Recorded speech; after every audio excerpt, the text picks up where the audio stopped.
of unleavened bread, the disciples came to Jesus and asked, "Where do you want us to make preparations for you to eat the Passover?" He replied, "Go into the city of a certain man and tell him, the teacher says, my appointed time is near. I am going to celebrate the Passover with my disciples at your house." So the disciples did as Jesus had directed them and prepared the Passover. When evening came, Jesus was reclining at the table with the 12, and while they were eating, he said, "Truly I tell you, one of you will betray me."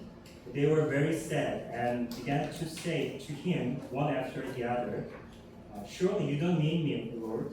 Jesus replied, "The one who has dipped his hand into the bowl with me will betray me. The Son of Man will go just as it is written about him. But woe to that man who betrays the Son of Man. It would be better for him if he had not been born." Then Judas, the one who would betray him, said, "Surely you don't mean me, Rabbi?" Jesus answered, "You have said so." While they were eating, Jesus took bread, and when he had given thanks, he broke it and gave it to his disciples, saying, "Take and eat. This is my body." Then he took a cup, and when he had given thanks, he gave it to them, saying, "Drink from it, all of you. This is my blood of the covenant, which is poured out for many for the forgiveness of sins. I tell you, I will not drink from this fruit of the vine from now on until that day when I drink it new with you in my Father's kingdom." When they had sung a hymn, they went out to the Mount of Olives. This is the word of God. Word of God. Thank you, God. Thank you, Joseph.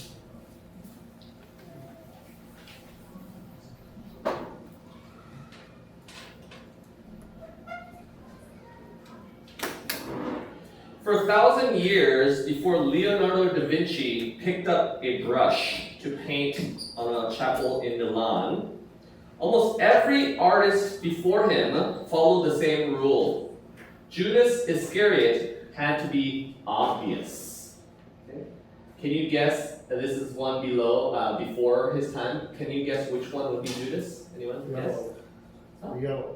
The yellow, and why do you guess that? Bright color, he stands out. He stands out, okay, any other hints?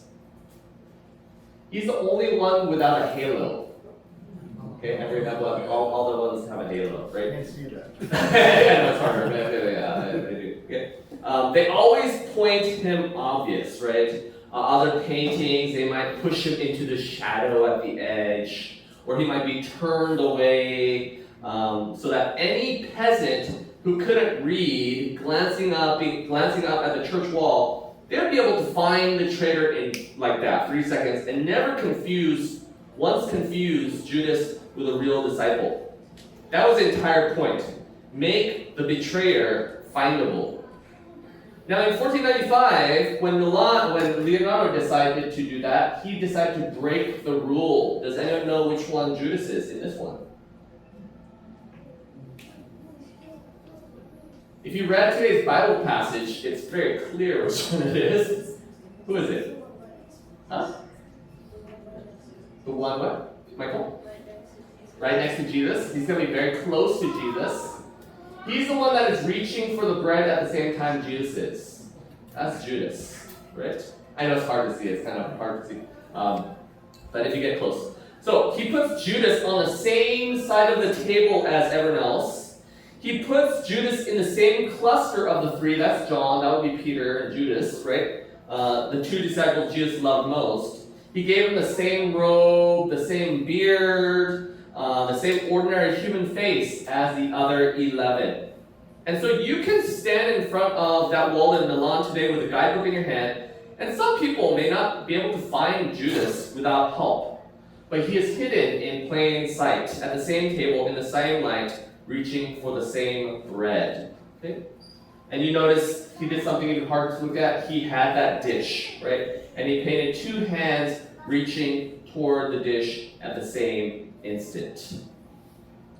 And hold that image because Leonardo did not invent that, right? He read the book of Matthew very carefully. And so let's look at today's passage, Matthew chapter 26, verses 17. On the first day of unleavened bread, And this is a different festival from Passover, but by this time it would have become synonymous. The disciples came to Jesus and asked, "Where do you want us to make preparations for you to eat the Passover?" Thank you for having that up. So, and let's ask that question. Where do you want us to prepare? The disciples are asking this. And so the disciples are not choosing the room. They're not hosting the party. They're not deciding, oh, where should we hold this party for Jesus? They asked Jesus, right? And so they're not planning the menu. They're not deciding who comes. They have no idea where this meal is even happening. The most important supper in human history and his closest friends don't know the address. And so Jesus replied, verse 18, "Go into the city to a certain man and tell him." Okay? And so here's what I want you to know. This would have been a very busy time. In Passover